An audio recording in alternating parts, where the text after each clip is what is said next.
All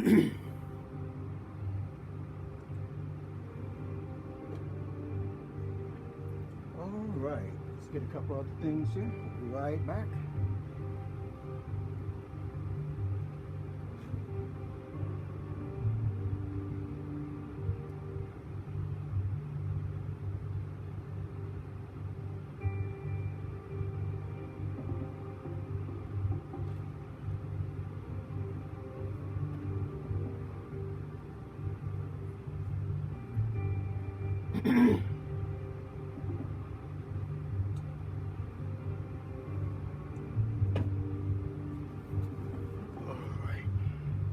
Hey, yes, Monroe. Good to see you. Hey, Michael, Joseph, Mary, good to see you. Those of y'all coming in on Facebook, good to see you all as well. Okay, let's see if we can get something right here. Something just doesn't look right. Maybe it is. Maybe it's okay. Maybe. Okay, we will work on that. All right.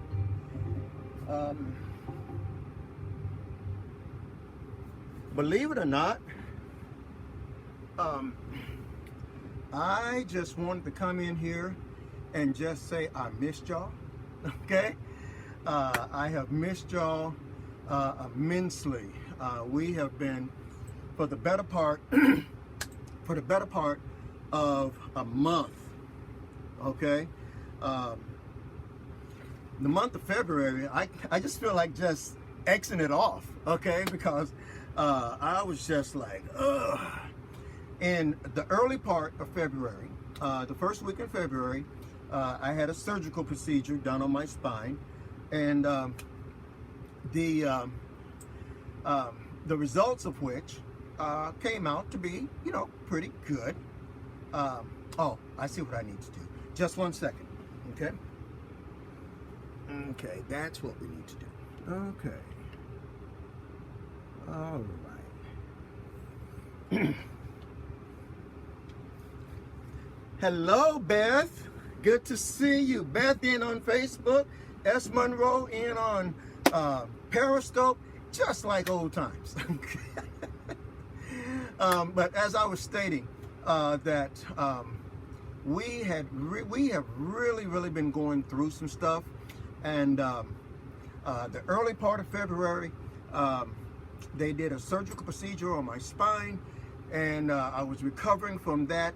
And while recovering from that, okay, we just one momento here. We got to do one little thing, keep all things right. 1, 2. That's got to be right. As I was stating, while we were recovering from the procedure that was done on my spine, I really believe that I may have contracted this coronavirus, okay? And I will say this, if it wasn't the coronavirus, it was Corona's sister, okay? Okay?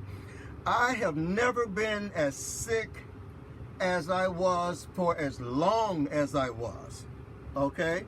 I mean, listen, y'all, all this talk about coronavirus is real, okay? I was sick as I was healing from the surgery.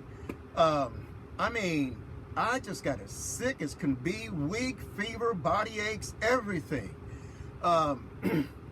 All of that stuff was going on at the same time, and believe it or not, that flu-like virus, coronavirus, whatever they want to call it, it had me down for the better part of almost 21 days. Now, February only had 29 days in it, and I spent 21 days trying to deal with and cope with that particular coronavirus or that particular strain of whatever it was. But if I was a betting man, and I did not go to the hospital to be tested, but if I was a betting man, I would tell you all that I would put my money on the fact that given what we now know as the coronavirus, I would tell you, oh, Beth says she's sick. She's been sick for 3 weeks. And here's what I would say about that, okay? Is that if you've only had maybe a touch of the flu for a week, maybe a week to 10 days, don't worry, it's probably not corona, okay? But if you've just been sick and body aches and fevers and chills and having to go to the restroom and dry skin and all of these things going on, listen, I got it. Then I did not realize that I was contagious as I was, and I ended up giving it to my wife, and she had it for another. She's had it now for another 16 to 20 days. So listen, take precaution. Do what you need to do to keep yourself safe. We went out and before people started buying up everything, we went out and we bought a big bottle, a big tall thing of Lysol, and we bought the Lysol wipes and everything, and really, since there is no vaccine for things right now, this thing, whatever it is, it just has to take its course. It just has to run its course. And and as it relates to the body aches, let me say this. If you have ever been compromised in your body anywhere, whether broken arm, broken leg, in my case, my back, my spine, all of that. If any of that, if you've ever been compromised, if you've had a surgical procedure anywhere, the coronavirus will attack that. And that's where your body will ache the most, okay? Is in areas where you've been compromised, whether you're young, whether you're old. They said a lot of young people are not getting it, and that's probably because their systems have not been compromised, okay? But the older you get, the more compromising you become as far as medical procedures and so forth. That's something you really need to pay attention to. But bed rest, plenty of vitamin C, much prayer, and you will come out on the other side of it. I'm glad I've been without fever for about 7 or 8 days now. And really, if you have the coronavirus, let me tell you, they don't have to tell you to stay in the house. They don't have to tell you to stay home, because you'll be too weak to go anywhere. Okay? I'm just saying, I'm just sharing with you the experience of one whom I believe, because given what we now know or the symptoms and everything, looking back, I'm saying that's exactly what I was going through. And so anyway, it is good to be back. A number of housekeeping things that I want to get started with here first, giving others a chance. Yeah, no, Beth, it's, in my case, I did not go to the hospital, okay, because I felt like that there were more germs at the hospital, and I would come back with something perhaps worse than what I went there for. And besides, you go to the hospital, they're just going to tell you to go back home and rest, okay? They're just going to tell you to go back home and rest. They don't have a magic vaccine for it or anything. Just go back home, rest, eat plenty of vitamin C with your oranges and other things, and just ride it out. Just ride it out. And but again, like S. Monroe said over on Periscope, you're glad to see me back. Also, we're glad to be back. Listen, a little bit of housekeeping here is that, as many of you know, I shared with you all in January that we were going to be hosting a show on called Missing and Not Forgotten. If you hadn't seen it, go over to Yates TV and you can pull it down and you can see it. You can watch it over there. We've done about, I think we did about 4 episodes of that, and we did it. And you know what? We just decided that, you know what? This was much more work to get involved with than what we were desiring to do. Okay, my mission and my calling is to do what I am doing here right now. Okay, and is to help and to save children the minute that they go missing. You know, not a week later, not a month later, but the day, the minute, the hour that they go missing, I'm popping on there, letting you all know about it if I'm feeling okay. Okay, so giving that as the backdrop, we have decided that now that we know how much time was going to be involved with production and everything, into that show, and there were several times when an active Amber Alert was going forth, but we were in production, and so we decided to pump the brakes on that, okay? And so we will no longer be hosting the Missing and Forgotten show. We thank them for the opportunity to serve in that capacity, but right now I have to be true to the calling that is on my life concerning America's missing and abducted children. So that was the that's what happened with that particular venture. Harley Dilly. Let me pull up Harley's image here. Just 1 second here. Okay, you're watching live TV. Okay. I-D-I-L-O-Y. Okay. Harley Dilly. The young lad, I will find a picture of him here in just one moment. Let's see here. No, not you. There was a news release here in Ohio yesterday concerning, remember the kid that I told you all about? Let's see here. There we go. The kid that we told you all about back in December, late November and December. Actually, it was December. His name is Harley Dilly. Okay. No, there has not been an update on Kiera or Chloe Johnson out of Virginia. We'll talk about that in a minute. But I want to talk to you a little bit about Harley Dilly. This is the young boy out of Port Clinton, Ohio.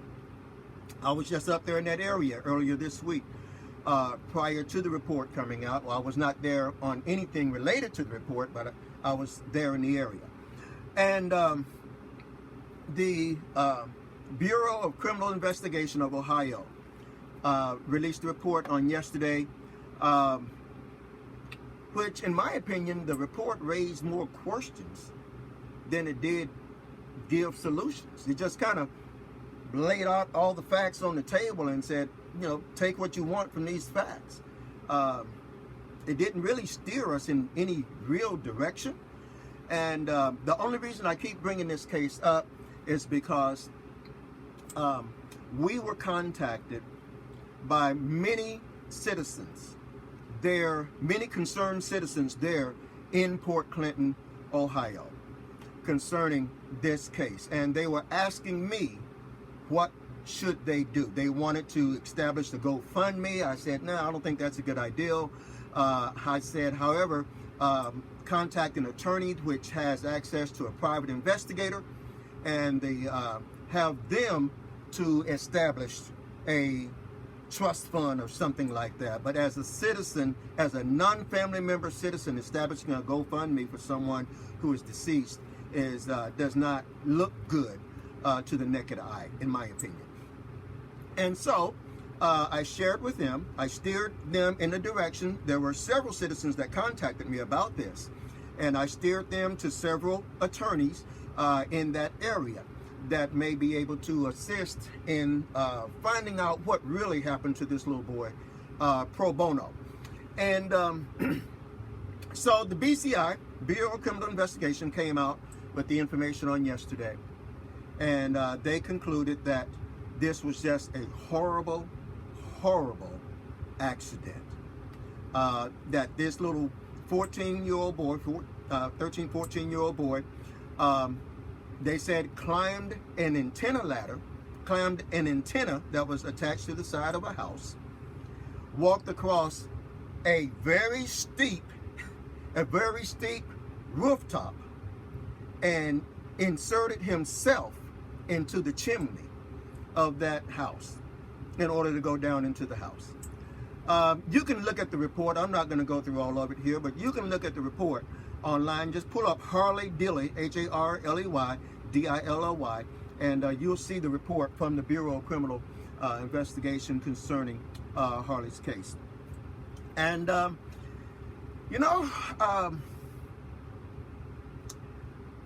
to the community, and this is who I am addressing this to right now. I know many of y'all are at work right now, and you will see this when you get off of work later today and so forth. We could continue to fight because there's enough meat in that report, to me, based on what I've seen. There's enough meat in that report to continue the fight as to the truth as to how Harley got in that fireplace. Having had fireplaces of my own, okay, and given the pictures that were released by the Bureau of Criminal Investigation, several questions arise within me. One, the coat that they took a picture of, that coat was as clean as a whistle, y'all. And I know the inside of a fireplace, even if it was recently cleaned, the inside of a fireplace is still filled with black soot and other stuff on the inside of the fireplace. And for them to say that he just slid down the fireplace and remarkably, no marks, no tears, no rips on that jacket is amazing to me. That is, I mean, he had to do everything perfect for that to have happened that way. So I'm still not on board. I'm not buying everything. They said that he never stepped foot in the house, but yet and still they found his glasses over in an adjacent bedroom.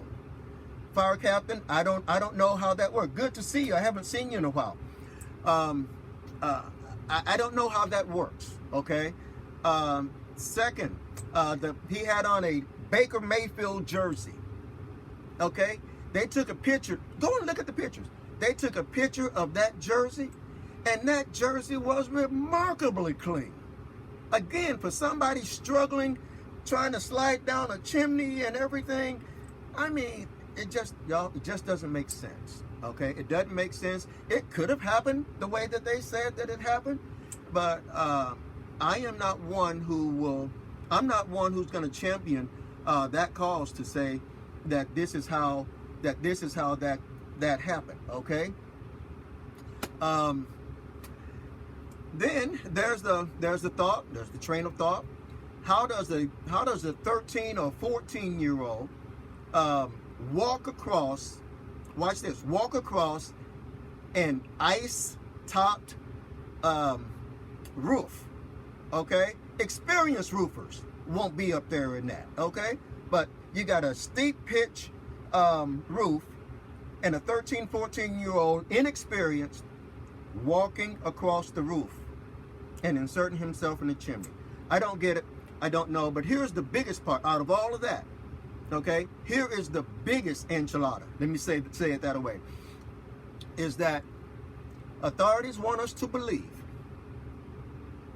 that everything was done on the up and up. Okay, fire captain, listen to this. Authorities want us to believe that everything was on the up and up concerning the investigation. Well, what they did say in that report was that Harley Dilly's coat that he had on, remember that remarkably clean coat?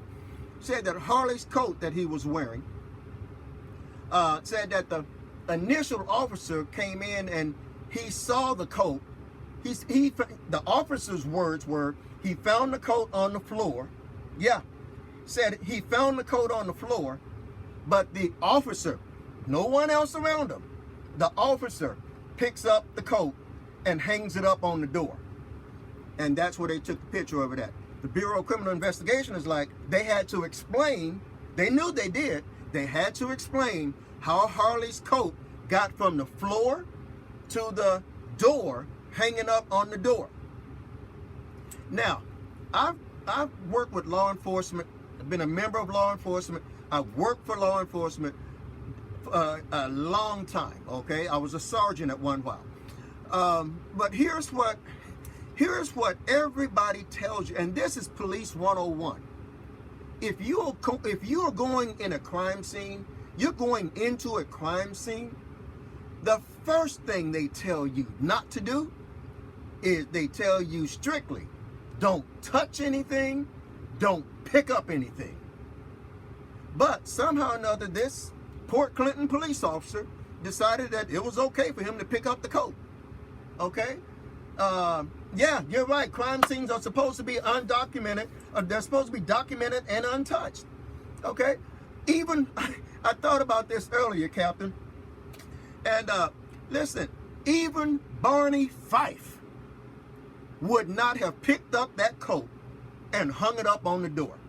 Barney Fife would have known better than that. Okay?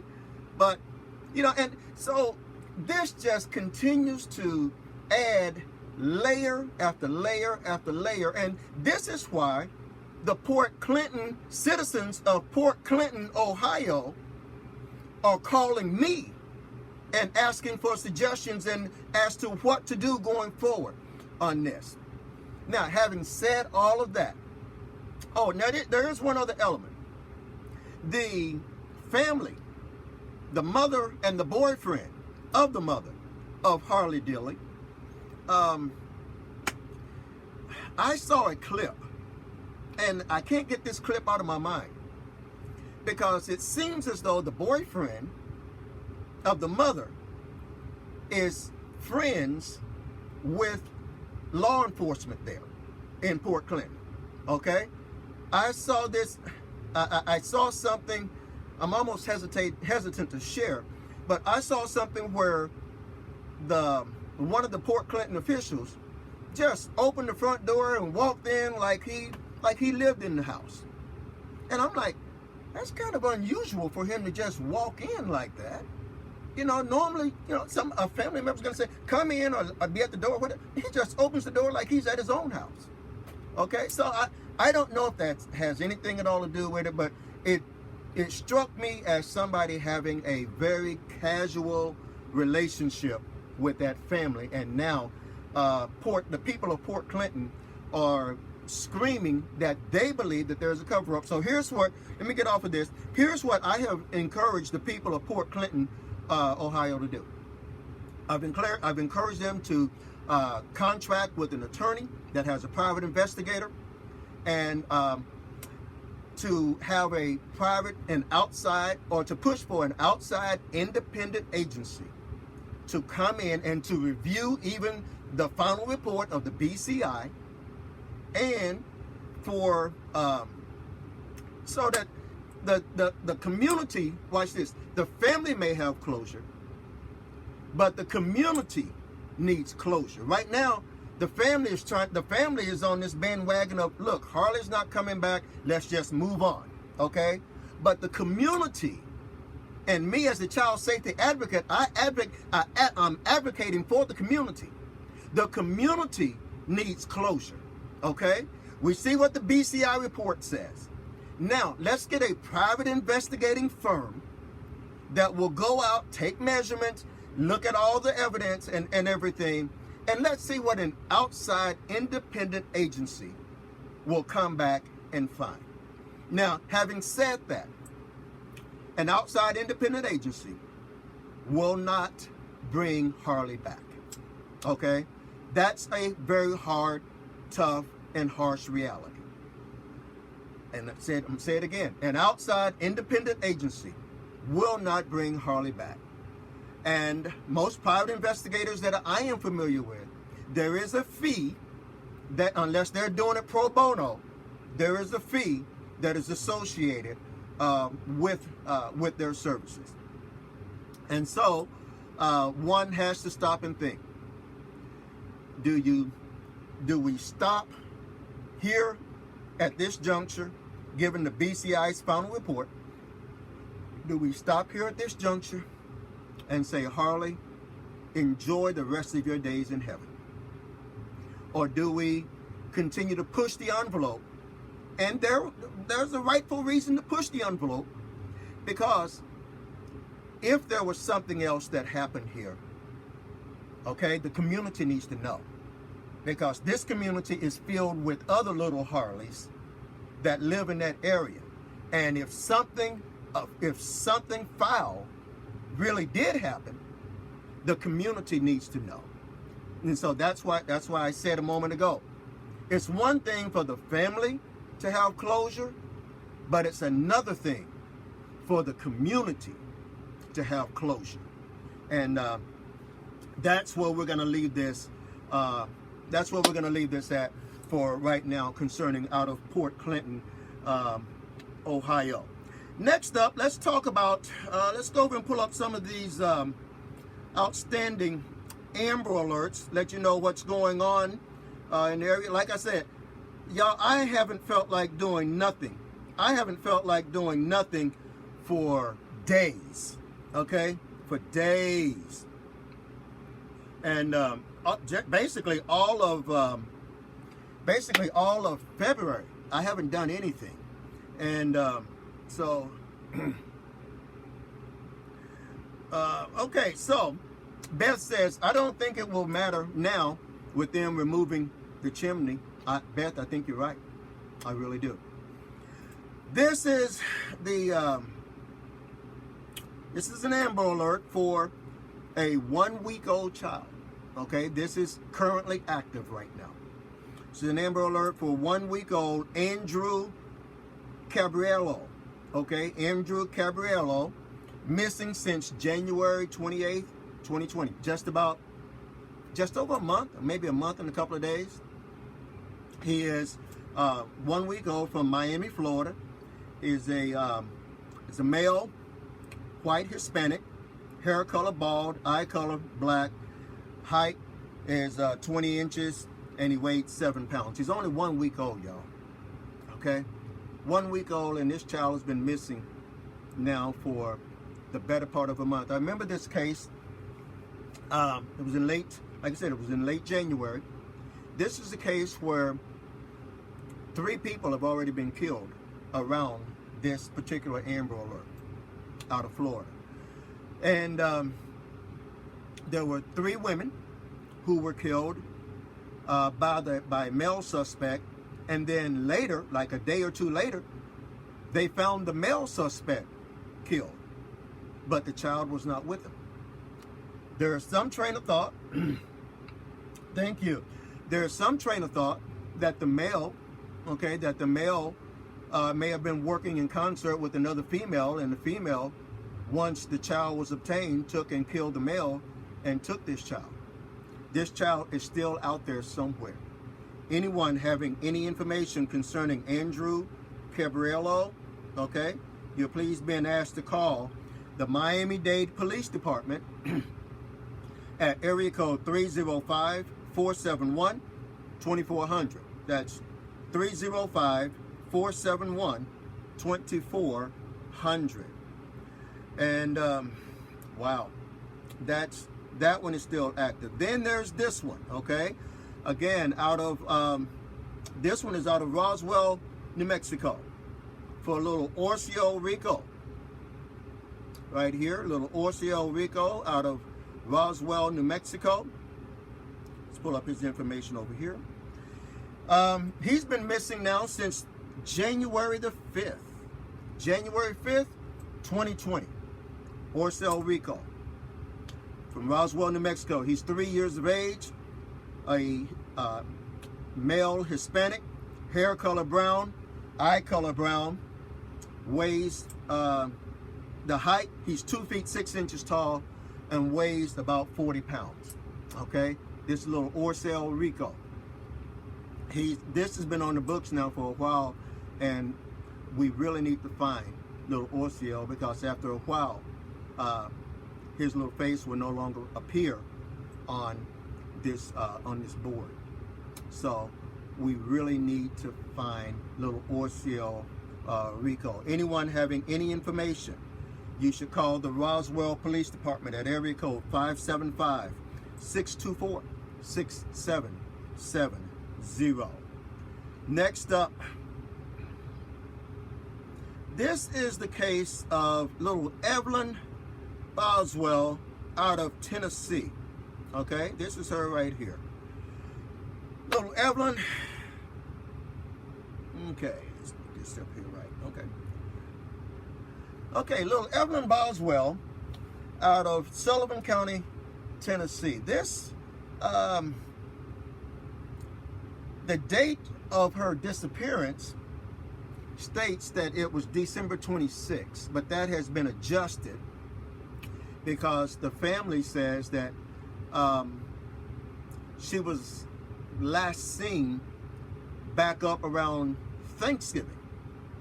And really, since that period of Thanksgiving, no one has seen this little girl. It came out as an Amber Alert, okay, out of Tennessee by the TBI.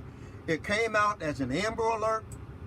I had a ton of questions because authorities have been working on the premise that this child had been missing since either late November or certainly the first or second week into December.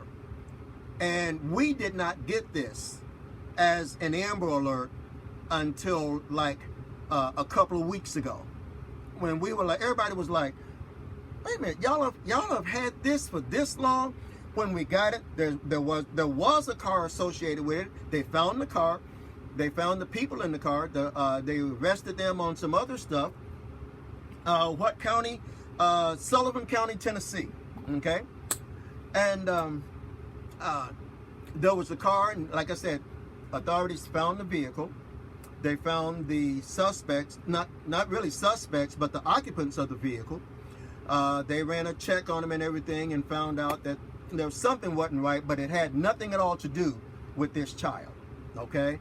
And I think it had something to do with perhaps a stolen vehicle, a vehicle reported stolen by a finance company or something of that nature, but it had, again, nothing at all to do with this child.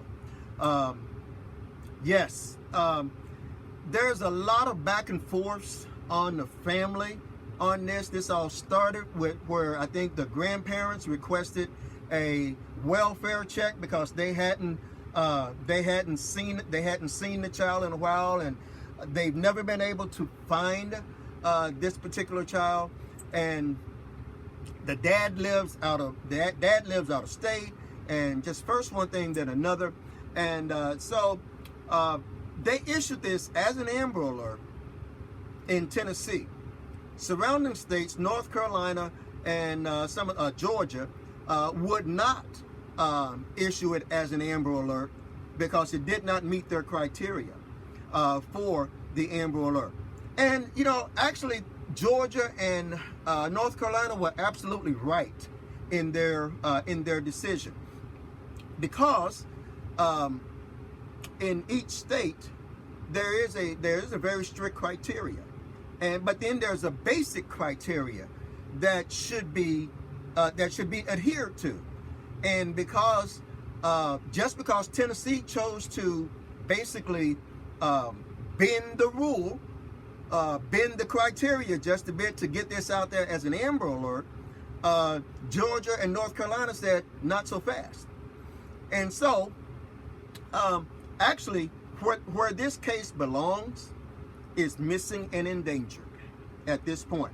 They've got the car, okay, they've got the car. The occupants of the car had nothing at all to do with the child.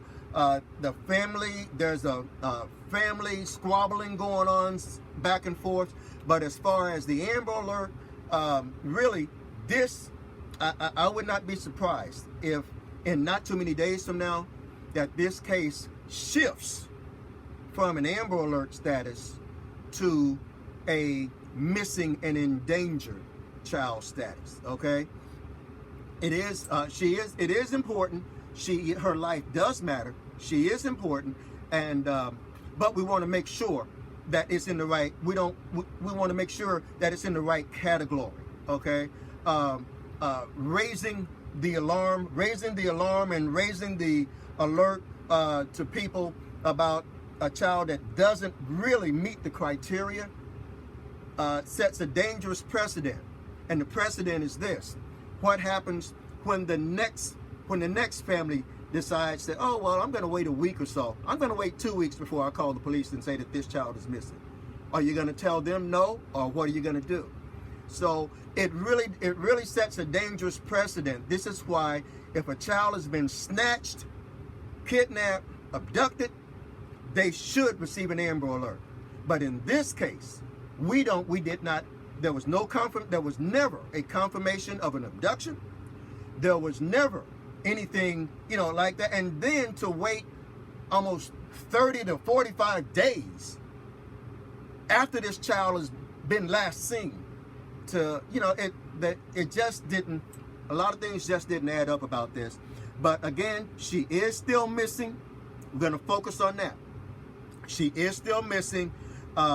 This is little 15-month-old Evelyn Boswell. Take a good look at her, everyone. Okay? This is her right here. This is little Evelyn Boswell. This is her right here, little 15-month. Fire captain says, how can a loving, caring custodial hesitate to report a missing child? Bizarre to me. You got it, bro. You got it. Okay? Again, this is out of Sullivan County, Tennessee. She is 15 months old, white female, blonde hair, blue eyes, 2 feet tall, 28 pounds. Evelyn was last seen wearing a pink tracksuit, pink shoes, and a pink bow. Okay, and anyone having any information concerning little Evelyn, you're asked to call the Sullivan County Sheriff's Office at area code 423-279-7330.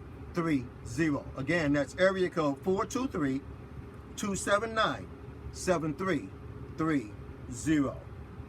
Okay, and let's go back to our, let's see, and that is the last one. Now let me type in something here, and let's go to, let's pull up here. I wanted to do this. I hope it's warm where you all are. I hope the weather is cooperating where you all are. Let's see here. Okay. I hope things are again working, and the weather's cooperating where you are. Listen, I want to say this to the people of Tennessee, people of Nashville. Our thoughts and our prayers are with you all. Okay? Our thoughts and our prayers are with you all. A lot of people have been displaced there in the Nashville, Tennessee area. And just want you to know that our thoughts and our prayers are absolutely with you all. Okay, let's look at some of the Amber Alerts that were that have been resolved over the past few days here. We have an Amber Alert that have been canceled out of Missouri. Okay, the Missouri State Highway Patrol confirmed that police found the 6-month-old boy, and he is safe. That happened yesterday. I think that happened just yesterday. Okay, out of Hilldale, Missouri. That Amber Alert has been canceled for a baby in St. Louis County, and so we're thankful for that one. Let's see here. Amber Alert issued for a missing Toronto teen. Let's see here. Missing child. This is out of, for our friends north of the border. There is an active Amber Alert for Canada. Okay? Active Amber Alert out of Canada for this child right here, Shemaya. Looks like Shemaya Jolame. I believe that's right. Shemaya Jolame out of Canada. So that one is yet active, going on right now out of Toronto. Okay, Shemaya is 14. He's 14 years of age. Lives in the North York district and has not been seen since Wednesday before 8:30. Anyone with any information for our friends out of Canada, they're asking you to please call 911. Okay, call 911 for those of y'all watching out of Canada. You can pull that up through your Google as well. Let's see here. Farmers Branch children. Okay, out of Texas. This happened actually a few days ago. March 1st, an Amber Alert was canceled. Okay, it says an Amber Alert was canceled after Farmers Branch children and a stolen vehicle were found safe. So obviously there was a vehicle that was stolen out of Farmers Branch, Texas, which is just to the north to the northwest of Dallas, okay? And I know that because I used to drive that area. That's where I'm from, in that area. But at approximately 3:30 a.m. on March 1st, an unknown suspect stole a car that had 2 children in the back seat. Okay, the children were later located at a Family Dollar on Maple Avenue in Dallas. So we're thankful that there are 2 more children that were found and recovered there as well. Let's see here. An Amber Alert has been issued. Okay, but those are just a few that I wanted to just kind of come in and share with you all concerning concerning these children. Now, I want to share something else with you here, right here. Okay, this is Kiera Johnson and her daughter Chloe Johnson out of Virginia. I'm trying to think. Newport News, Virginia. Out of Newport News, Virginia, and the Hampton, Virginia area. Kiera and her daughter. Now, from what I understand about Kiera, she was a person who was close-knit to her family. Very close-knit. And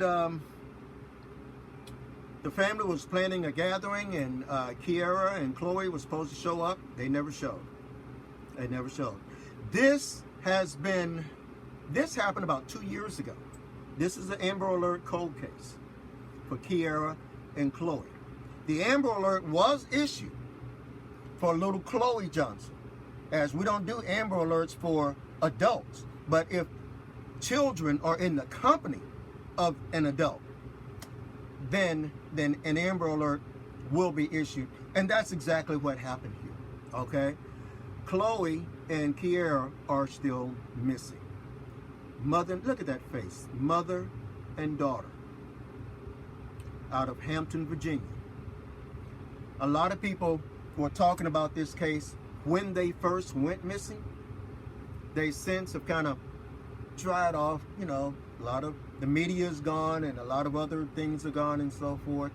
But I was checking up on them the other day in preparation for some other things that we were preparing to do. And y'all, they're still missing.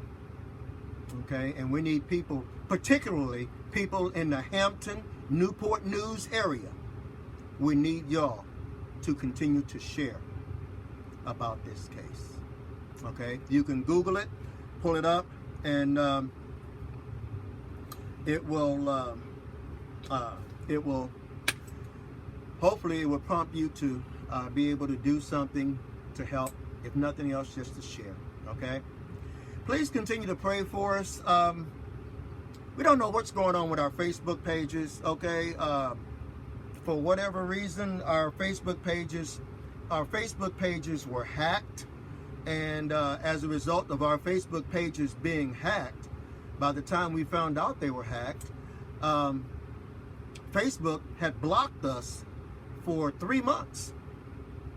And you know, if you've ever tried to communicate with Facebook, you know, it's like talking to a wall. Okay, you don't get any real response back from them at all, and so forth. But again, we just ask for your prayers in regards to that. Some of my page is working. I'm able to get this broadcast out, so some of our pages are working, but not all of them are working. So we're having to work with a deficiency, a deficit, if you will, concerning all of our broadcasts. But again, I just wanted to come in and just kind of bring you all up to speed on what we've been doing back behind the scenes, what we've been doing in front of the scenes, why y'all didn't hear from me for a whole month. Okay, again, for those of y'all who are just coming in, we had surgery. Okay, somebody's fire captain is asking, can Amber Alert shirts like the one you're wearing be purchased, Pastor, or is it a one of a kind? Direct message me, okay? Direct message me, and we'll see what we can do, fire captain, about about getting you a shirt, okay? But no, anybody, hey, if you like what I'm wearing, let me know, direct message me. We'll get the prices together and shoot you back the prices, and then we'll let our people who make our shirts for us, we'll let them know, and you let us know what size you need and everything, and we'll, hopefully, we'll get you to wearing one too, okay? So we'll see how all that works out. But again, hey, I want to say, you can, yes, definitely, my email is rsprings32@gmail. That's the letter R, Springs, SPRINGS, 32@gmail.com. Let me know what you're desiring to do for our captain, and I will accommodate whatever it is you're desiring to do.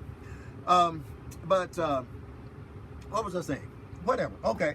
But we're just glad to be back. I told my wife the other day, again, the host of the show, you all were, as the host of Missing and Not Forgotten, you all were outstanding. I mean, we had the best numbers on the network. Okay, we really did. We had the best numbers on the network, and but though we may have had the best numbers on the network, it was taking up huge amounts of time to produce shows, and I saw where it was actually getting in the way. Okay, great. Okay, it was actually getting in the way of doing what we have been called to do in a real time and more of a high intensity impact way. And so this is who I am. This is what we do. And I feel so comfortable being in my right role and in my right seat. Okay, again, I missed all of you, and I'm glad to be back. And I think we have pretty much stated everything that we needed to say. So until next time, okay, until next time. And you know what, living here in America, it's sad to say that there probably will be a next time, okay? But until next time, we'll see you then. My name is Pastor Charles Williams, and I am the founder and the creator of the concept known and used all over the world today as the Amber Alert here in the United States of America, Amber Alert EU throughout all of Europe, and the Child Rescue Alert in other parts of the world. And speaking of that, to all of my friends over in Ireland, Fenton Cullen and all of the friends of his network, the worldwide network of Fenton Cullen and all that he is doing over there. Hey, thank you all so very much. Earlier in February, Fenton had me on his network, and he shared with me some precious and some really precious insight concerning the people of Ireland and how Ireland loves Amber Alert founder Pastor Charles Williams, and thanking me for what we did here in the United States that is actually helping to save lives over in Ireland and the UK and points all over the world, in that part of the world.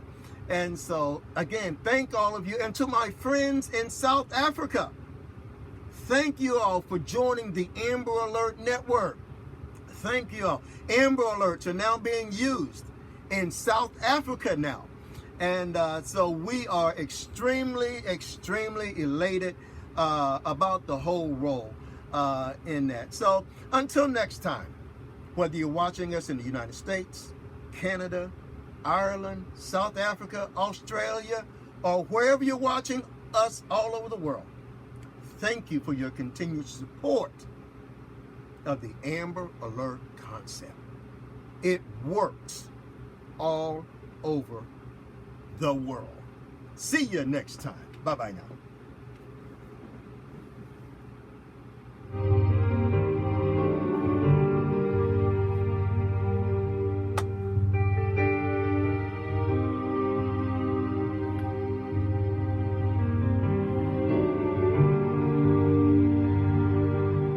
Hey, country girl.